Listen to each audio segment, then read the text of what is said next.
오늘 이제 드디어 할 얘기를 하죠. 이재명 무죄.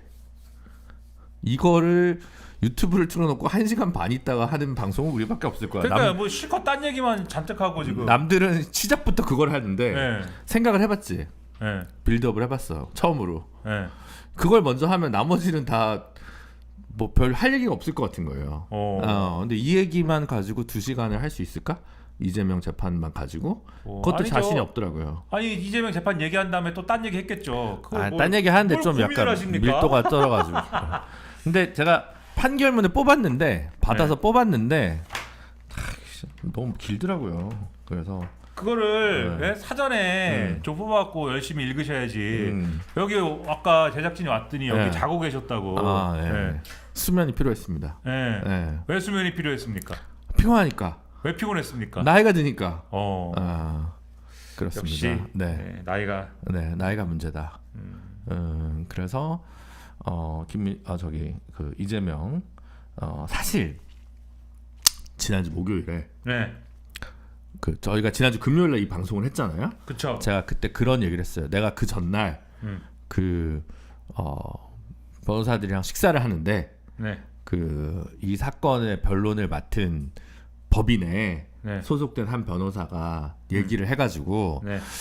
유죄 가능성을 7, 무죄를 3으로 봤다가 네. 6대 4로 좀 바꿨다. 그런 얘기를 제가 드린 적이 있는 것 같아요. 네, 맞아요. 네, 그래서 아주 놀라진 않았지만 사실 지난 가을로 이 1심 때 거슬러 보면 우리는 그냥 한 80만 원 정도 예상하지 않았습니까? 그렇죠. 사실 80만 원 예상했는데 갑자기 징역형이 나와.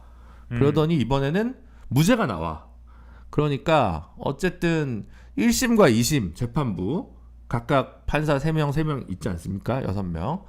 다 용감하다 이런 생각이 들더라고요. 예, 그냥 뭐 저 같으면 그냥 이렇게 이렇게 그러니까 당연히 그걸로 징역형을 쓴다는 것도 간단한 심장은 아니고 그 다음에 1심이 징역형이 나왔는데 완전 다 판 엎어려가지고 무죄를 쓰는 것도 쉬운 일은 아니거든요. 잘했다 못했다를 떠나서 저에게는 그러한 패기 이런 게 없다.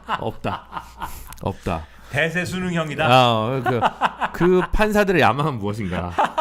역사의 물줄기를 이렇게 했다 저렇게 했다 바꾸는 그 판사들의 야망 굉장히 한 거고. 네, 그쵸. 최채킴님이 그쵸, 양형 기준 때문에 100만 원 이하는 없다고 하신 게 맞습니다. 그러니까 제가 이제 뭘 얘기 드린 거냐면 그 10년이 지난 동종 정과는 실무에서 양형 기준표에서 그냥 빼버려도 판사 마음입니다. 그렇긴 하지만 만약에 보수적으로 보면 벌금 200만 원 정도 나올 가능성을 배제할 수 없다. 저는 이제 그런 예측을 유죄면. 네. 유죄인 경우. 왜냐하면 1심에서 어쨌든 징역 1년이 나왔고 징역 1년이 나왔고 지금 말씀하신 것처럼 그 징역 1년이 나오는 과정에는 동정정과 이런 게 작용을 한 거기 때문에 2심에서 깎여도 당선무효형 이하로 당선무효형 이하로 가기는 어려울 것이다. 간단치 않다. 유죄면. 그래서 이거를 당선무효형이 아니게 만들려면 무죄를 받아야 될 것이다. 그렇죠. 네. 그 얘기인 거죠. 그 얘기였는데 무죄가 나왔습니다.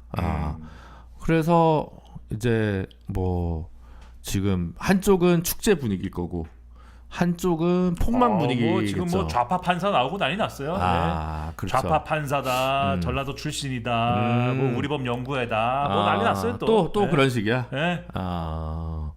그래서 저는 사실은 이제 저희 법인에 있는 어떤 변호사님도 여기에 대해서 평하시기 무죄다 이런 것도 있고, 그 다음에 또 하여튼 제가 아는 그 민변의 선배 변호사님들 고참들 중에서 이거 무죄를 확신하시는 분들이 이제 몇 분 있었어요. 저도 들었어요. 네, 근데 이제 제가 그분들을 신뢰하지 않는 건 아닌데 굉장히 존경하는 선배님들인데 이분들이 수십 년 이제 변호사 생활하면서 늘 무죄를 주장하고 유죄를 많이 받은 분들. 주로 이제 민변이 무죄를 많이 이제 주장을 하니까. 무죄를 많이 주장하고 사실 많이 지지 않습니까? 그러다 보니까 이제 그거를 그대로 이제 못 하겠는 거예요, 말하자면. 그래서 이제 약간 애매하게 분석을 했는데. 그러니까 제가 어저께 민주당 쪽에 있는 이제 변호사분하고 잠깐 얘기를 했는데 그 그 뭐 보도가 많이 된 거지만 이미 그리고 저도 한번 그 얘기를 이제 한 적이 있는데 재판 과정의 판사의 태도가 상당히 이제 이재명 대표 쪽에 유리했다라는 얘기죠. 가령 검사 일단은 1심 판결은 일단은 이 잘못됐다라는 거를 전제한 이제 그러한 재판 진행이었고 그다음에 검사한테 계속 이 공소 사실을 특정을 해라. 그렇죠. 뭐가 허위인지를 이렇게 공소장 쓰면 안 된다. 이런 식으로 계속 이제 지적을 한 것이고 그게 마지막까지 어쨌든 간에 제대로 검사 측에서 이 판사가 원하는 대로 안 했다는 거잖아요. 마지막까지. 그렇기 때문에 그 민주당 쪽의 변호사님이 하시는 말씀은 상식적으로 이렇게 재판이 진행이 됐으면은 무죄 가능성이 상당히 크다고 봐야 하는데 다만 이제 정치적인 조건과 환경이 지금 있는 거니까 뭐 그렇게 나올지는 장담은 못하겠다 이렇게 얘기를 하더라고요. 그래서 민주당 쪽 그렇게 보는구나. 저는 이제 그렇게 생각을 했죠. 근데 이제 그 크하울님이 지금 이재명 후보로 떠나서 선거법 이건 좀 어이없던데라는 말씀에는 저도 이제 공감을 합니다. 왜냐면 그 엊그저께 제가 그 예전 글 작년 12월에 시사인에 전혜연 기자님이 쓴 글을 민주당 쪽 변호사 이렇게 말씀드린 거는 민주당에 소속돼 있는 사람을 얘기하는 겁니다. 네. 민주당 그 야당 패널 이런 사람이 아니고 민주당에 소속돼 있는 분을 얘기하는 겁니다. 그래서 그런 거 있죠. 그러니까 이 선거법상 이제 그 허위사실 유포가 당선자한테도 적용이 되죠. 단체장 선거나 국회의원 선거에서는. 근데 대통령 선거에서는 안 되죠. 사실 윤석열도 뭐 도이치모터스나 뭐 안에 관련된 얘기에서 거짓말 많이 하지 않았습니까? 근데 그건 공소시효 다 중지되죠. 내란이나 외환죄가 아니니까. 그런 상황에서 무슨 뇌물을 받거나 이런 게 아닌 부패 범죄가 아닌 상황에 이런 그 언어에 의한 것으로 완전히 이제 피선거권을 박탈하는 이것이 맞냐 이런 것들은 좀 문제 아니냐 그런 사회적 합의가 우리한테 있었던 거냐라고 하는 것에 대한 문제 제기는 저는 충분히 이제 당연히 일리가 있다고 생각하죠. 피곤하죠. 지금도 네. 국민의힘의 사람들이 이 무죄 나오니까 야 그런 엄청난 거짓말을 해놓고 지금 이거를 무죄로 주면 어떡하냐 이러면서 한동훈 씨 뭐라고 합니까? 사실은 이 문제 가지고 제일 많이 비난한 사람인데 무슨 거짓말 면허증을 줬대요. 그 재판부가 정치인들에게 거짓말 면허증을 준 거나 다름이 없대요. 근데 이게 뭐 거짓말이라고 하기도 애매한 부분인 거고요. 이 발언들은 그리고 뭘 면허증을 줍니까? 분명한 허위 사실을 얘기하면은 여전히 유죄를 받고 그 망하는 거예요. 망하는 겁니다. 여전히 그 정신을 차려야 돼요.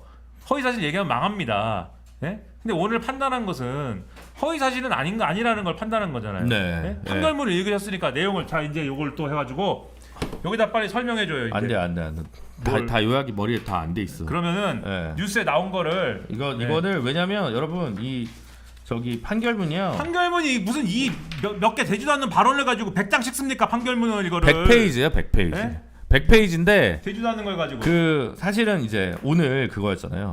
이 정도면 보도자료가 나옵니다. 근데 보도자료 안 된다는 거예요. 어제 그게 돌았어요. 보도자료가 안 나온다. 그래서 사람들이 그러면 유죄인가 보다. 1심 그대로인가 보다. 1심 그대로면 열받게 쓸 말이 없잖아요.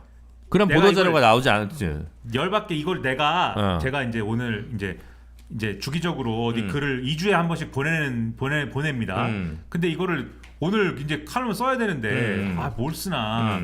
근데 일단은 이 얘기를 어느 정도는 반영해서 써야 되잖아요. 네. 근데 유무죄를 모르지 않습니까? 모르죠. 그 마감 시간은 닥쳐오는데 그래도 한 마디라도 걸쳐서 써야 되는데 근데 뭐를 좀 내놔야지 쓰는데 그래서 계속 검색을 하는 거예요. 이재명 계속 검색하면서 기자들이 요거 한 마디씩 나오는 걸 보고 속보라고 한 줄씩 찍잖아요. 그걸 계속 보면서 아이씨 뭐라는 거야 하면서 그 한 줄을 보는 거야. 한 줄씩 한 줄을 보는데 그게 앞에 뭐는 김문기 씨 관련 발언 허위가 아니다. 근데 그건 뭐 1심에서도 허위가 아니라고 했으니까. 근데 사진이 이제 조작이 아닌 걸로 판단이 나왔더라고. 그래서 요건 하나는 고개 넘었네. 근데 백현동이 어떻게 될래나 백현동 발언이. 근데 그게 어떻게 될까가 계속 안 나오는 거예요. 그러니까 이거를 100페이지를 읽으니까 안 나오지 그게. 그런 거죠? 네, 그렇죠. 그런 건가? 네. 아무튼 제 상상에는 이게 기니까 네. 계속 안 나오니까 뭐 이게 빨리 써야 되는데 그쵸. 유무죄인지 무죄인지를 알려면 그걸 알아야 되는데 네. 그걸 알아야 유무죄가 확정이 되는데 그쵸. 야, 씨, 이게 나오냐 안 나오냐 계속 검색을 하는데 마침내 이 백현동 발언 이거는 의견이다 이렇게 나와가지고 이게 무죄구나. 그래서 빨리 써가지고 예, 아직 유무죄 확정은 안 됐지만 거의 뭐 무죄지 뭐 이렇게 빨리 써가지고 넘겼다 이거예요. 까다로운 쟁점만 얘기를 하면 네. 이제 자, 그러니까 1심 유죄가 나오게 된 두 개의 포인트가 있는 거죠. 네. 하나는 김문기 씨와 골프 친 거 네. 골프 발언 관련 발언인데 사진이 조작됐다가 있습니다. 네, 그렇습니다. 네.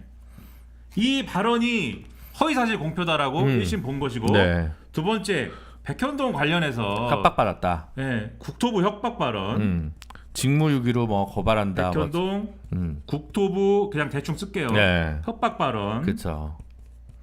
이 두 개와 관련해서 요거 이제 국감에서 발언한 거죠. 요건 방송인지 어디서 네, 한 거고. 방송에서 여러 군데서. 네. 요 두 개 발언이 허위 사실이다. 1심 이렇게 판단한 건데 나머지 이제 검찰이 기소한 여러 발언에 대해서는 뭐 1심에서도 나머지는 뭐 허위 사실 공표라고까지는 볼 수 없어.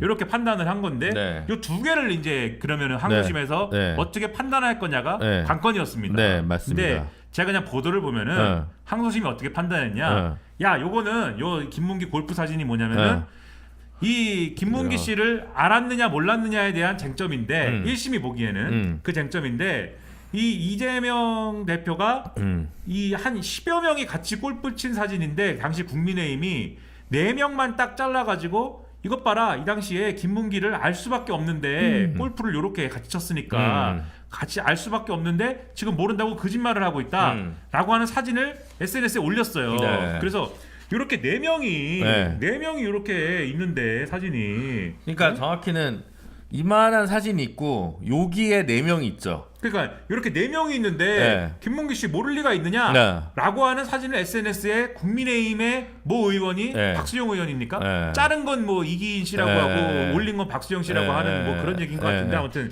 이걸 올린 거에 대해서 네. 물어보니까 이재명 대표가 이 사진은 여러 명이 이제 골프를 친 것이 원본 사진이고 원래 원본 사진은 이렇게 여러 사람이 있었다 이거죠. 다 같이 네. 호주에 간 사진이죠, 그게. 네, 여러 네. 사람이 있었는데 네. 요만큼만 잘라가지고 지금 올린 것이기 때문에 네. 이 사진은 조작된 겁니다. 네. 이렇게 얘기를 했다. 사실 골프는 4명이 친 게 맞지 않습니까?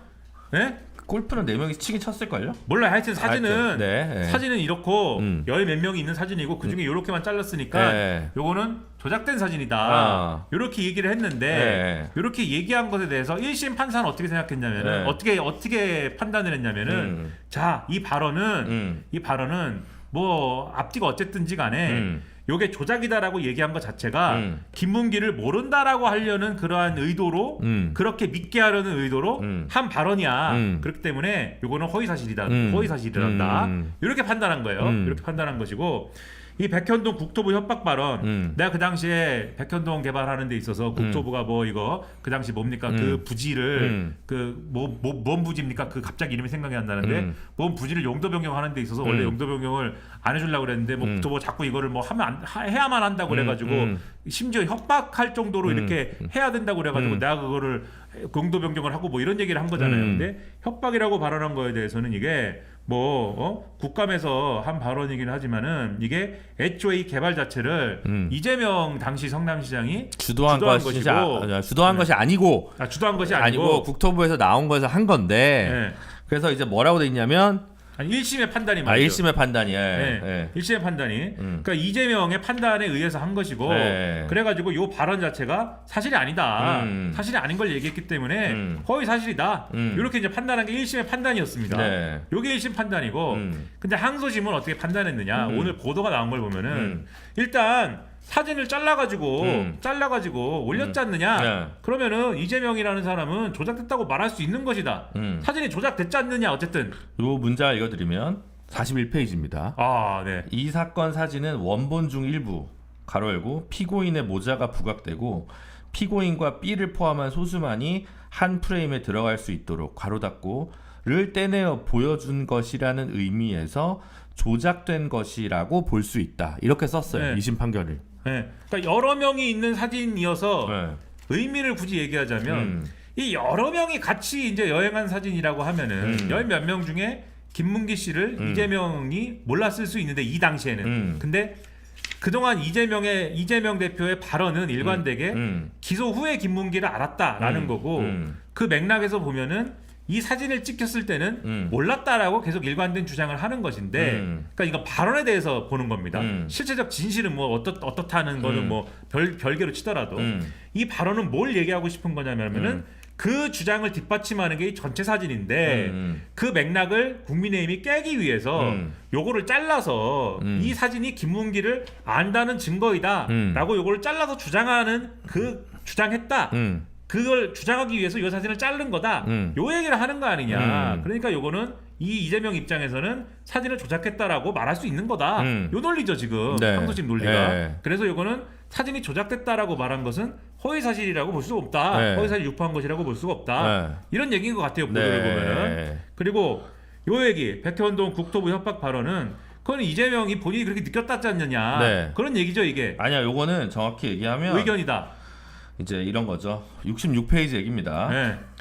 직무유기를 문제 삼겠다는 협박이 당시 제이씨 그 익명화 처리가 돼가지고 성남시가 국토부로부터 받은 상당한 정도의 압박을 과장하여 표현하였다고 볼 수 있으나 이를 허위 사실이라고 단정하기는 어렵다라는 건데 이게 뭐냐면 이제 원래 있어요 그런 법리가. 그러니까 여기 65페이지도 그게 나오는데, 그러니까 공포된 사실 내용 전체 취지를 살펴볼 때 중요한 부분이 객관적 사실과 합치된 경우에 세부에 있어서 진실과 약간 차이가 나거나 다소 과장된 표현이 있다 하더라도 이를 허위의 사실을 볼 수 없다 이거거든요.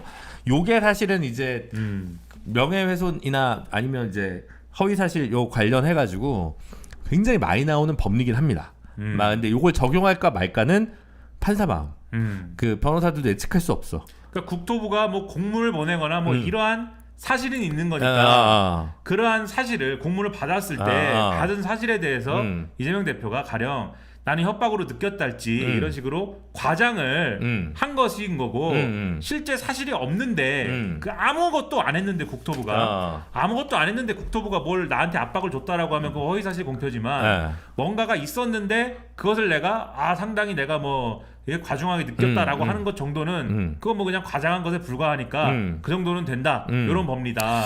그렇죠. 근데 이제 요게 근데 실제로 이재명 대표가 그 재판 중에 그 얘기를 합니다. 또 내가 너무 화가 나서 과장되게 얘기한 겁니다. 이 얘기를 또 합니다. 받아준 거죠. 그러니까. 근데 이제 사실은 이 표현이 저는 이제 그냥 협박받았다는 말 쓰면 그냥 법적인 의미 그런 것도 있죠. 변호사가 협박받았다고 얘기하는 것과 일반 변호사가 아닌 사람이 협박받았다고 하는 표현을 똑같이 볼 거냐라는 것도 있고, 여기다 또 표현이 뭐냐면 직무유기를 문제 삼겠다는 협박. 이건 좀 더 구체적이잖아요. 그러니까 느끼는 감정보다는 그러니까 이재명 대표의 발언은 직무유기를 문제 삼겠다고 하는 협박이라는 내용으로 좀 더 아주 구체적이었기 때문에 저는 이걸로 야당 지도자가 피선거권이 박탈되는 것은 맞지 않다고 보지만 요거가 무죄의 벽을 넘기란 간단치 않지 않냐라고 봤죠. 그러니까 애초에 유죄 선고가 나대 80만 원 정도가 맞다. 저는 뭐 그 부분은 뭐 변함이 이제 없는 부분이고, 미쳤나 봐 오늘 뭐 아무 얘기나 다. 그리고 이제 또 하나 여기서 쟁점이 뭐냐면 이제 국회 증언 감정법 문제였거든요. 그러니까 국회 증언 감정법은 여기서 얘기한 걸 허위 위증죄로 받을 수는 있더라도 그 외에 다른 불이익한 처분을 받지 않는다라고 하는 표현이 국회 증언 감정법에 있는데, 그 법에 의해서 허위 위증죄로 기소를 한 것이 아니었기 때문에 그렇다면 이것은 공소기각을 해야 된다. 소송 조건을 충족하지 않기 때문에. 그래서 이제 요 주장을 사실 좀 더 세게 했었어요. 민주당 쪽이나 변호사들. 안 받아줬지 않습니까? 근데 이거는 안 받아준 거예요. 이건데 이거는 소송 조건, 그러니까 적법 조건과 관련된 부분이기 때문에 백현동 부분이지만 앞에서 얘기했습니다. 실체 판단이 아니라 적법 용이기 때문에 처음에 얘기를 그걸 한 거예요. 근데 국회 증언 감정법 적용 대상이 아니라고 얘기를 한 거예요. 국회 증언 감정법 적용 대상이 아니라고 하는 얘기에 대해서 그 가장 이제 제가 봤을 때는 가장 크게 디펜스를 하는 라인이었거든요. 그래서 요거는 무죄가 나고 요거는 유죄가 나되 80으로 때리나?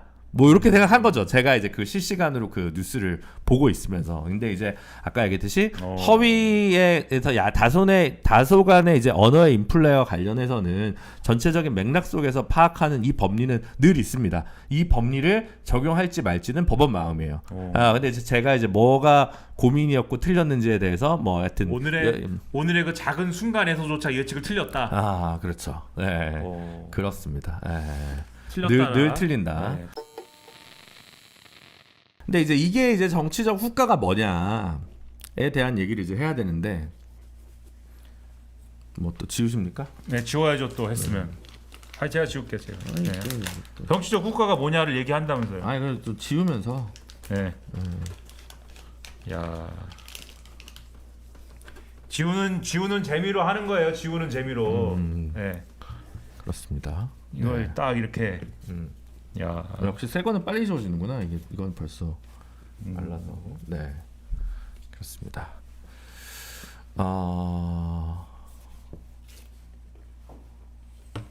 네, 그렇습니다. 그런데 이제 1번 저는 이제 그런 거예요. 사실 유죄가 나왔다 한들, 유죄가 나왔다 한들 뭐 달라지겠냐라고 저는 생각을 했습니다. 왜냐하면 그 사법 리스크와 관련된 뭐 비호감 지수가 어쨌든 이재명 대표가 있고 비호칭이 있습니다. 근데 그거는 이미 다 지지율에 선반영된 거 아니냐, 주가에 선반영된 거 아니냐.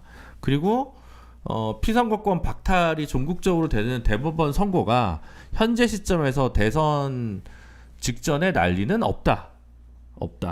그런 상황에서 유죄가 나온다 한들 뭐가 달라질까? 라고 하는 것이 이제 첫 번째 생각이었고요.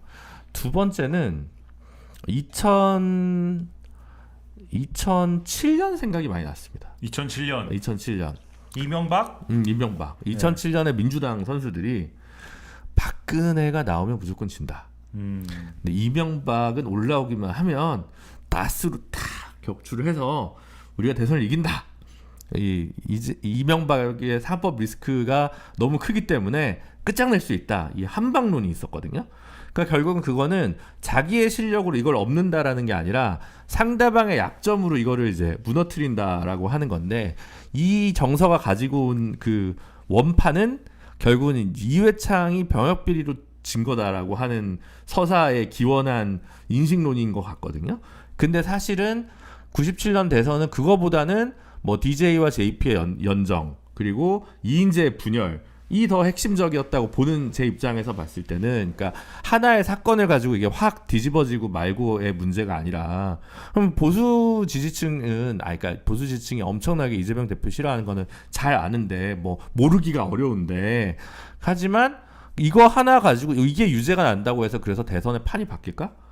말하자면, 그러니까 태산의 판이 이미 뭐 바뀔 수 있는 요소는 다른 게 있을 수 있겠죠. 예컨대 추가로 이재명 대표가 뭔가 실수를 한다거나, 아니면 뭐 국민의힘이 갑자기 막 뭐 엄청 뭐 대호각성 해가지고 뭘 한다거나, 그런 변수는 여전히 이제 열려 있지만 이 사법 리스크로 모든 것을 환원하려고 하는 사고가 다른 것을 사고하지 않으려고 하는 어떤 반지성주의 아니냐. 라는 생각을 저는 이제 하는 거죠. 왜냐면 그거는 2007년에 뭐 민주당이나 뭐 하여튼 그런 사람들이 뭐 MB만 올라와 막 했던 거랑 똑같은, 저는 이제 그런 판본이었다고 좀 보는 거죠. 그런 생각이 좀 많이 들었습니다. 그때 민주당 대패해가지고 당이 망할 뻔했어요. 물론 망했었죠. 정의당이 보기에는 행복한 당이었습니다. 뭐 80석이나 있었는데 81석인가 그랬는데. 네, 그렇죠. 정의당 진보신당이 보기에 정의당 81석 정의당은 없었고. 하여튼간 정의당 지금 81석 있으면은 얼마나 행복할까요? 와. 근데 그때 민주당은 81석 돼 가지고 그때 아주 초상집이었고 아무도 막 대표 안 하려고 그러고 그래갖고 그쵸. 한나라당에서 방금 온 손학규 씨가 막 공동 대표하고 이랬다고요. 그때 그렇죠. 그 슬픔의 그 시기가 있었는데.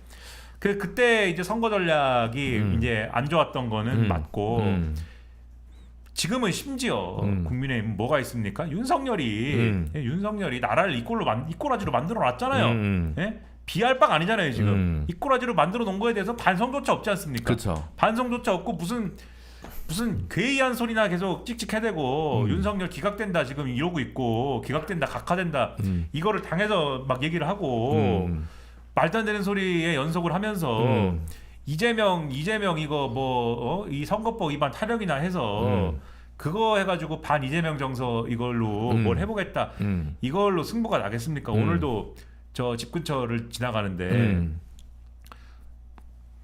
그 민주당 거기서 걸어놨어요. 국민의힘에서 플래카드를 걸어놨어요. 민주당 내전 선동하지 마시오 뭐 이런 거 걸어놨어요. 그 맨날 자기들한테 내란 선동이라고 하니까는 뭔가 받아치고 싶은 거죠. 내전 선동 그만하시오 뭐 이런 걸 달아놨어요. 그냥 그걸 보면서 웃기더라고요. 무슨 얘기를 하는 거야 지금?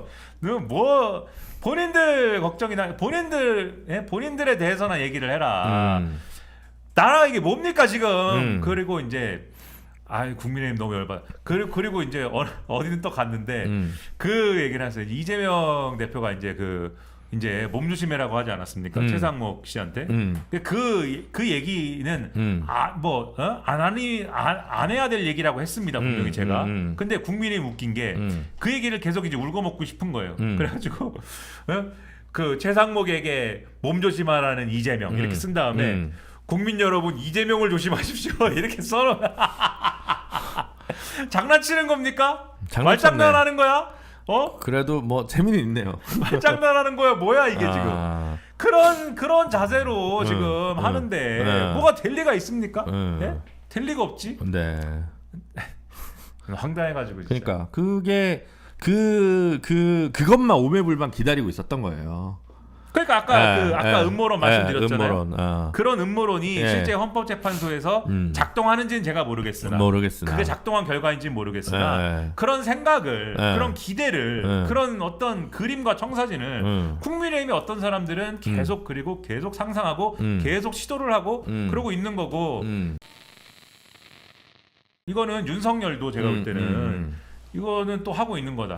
구속 취소된 이후에 안 보이잖아요.